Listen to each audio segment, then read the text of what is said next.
ইজতেমা মাঠ দখলকে কেন্দ্র করে গাজীপুরের টঙ্গীতে তাবলিগ জামায়াতের দুই পক্ষের সংঘর্ষে নিহত হয়েছেন ৩ জন, আহত হয়েছেন শতাধিক মানুষ।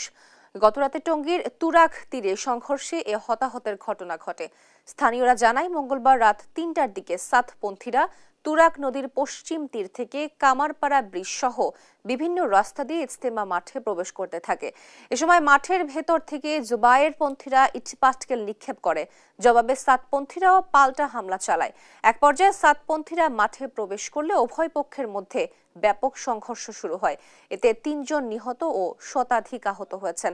টঙ্গী পশ্চিম থানার ভারপ্রাপ্ত কর্মকর্তা হাবিব স্কেন্দার জানায়, হতাহতদের টঙ্গী আহসানুল্লাহ মাস্টার জেনারেল হাসপাতাল সহ বিভিন্ন হাসপাতালে নেওয়া হয়েছে। পরিস্থিতি নিয়ন্ত্রণে আইন শৃঙ্খলা বাহিনীর সদস্যরা কাজ করছে।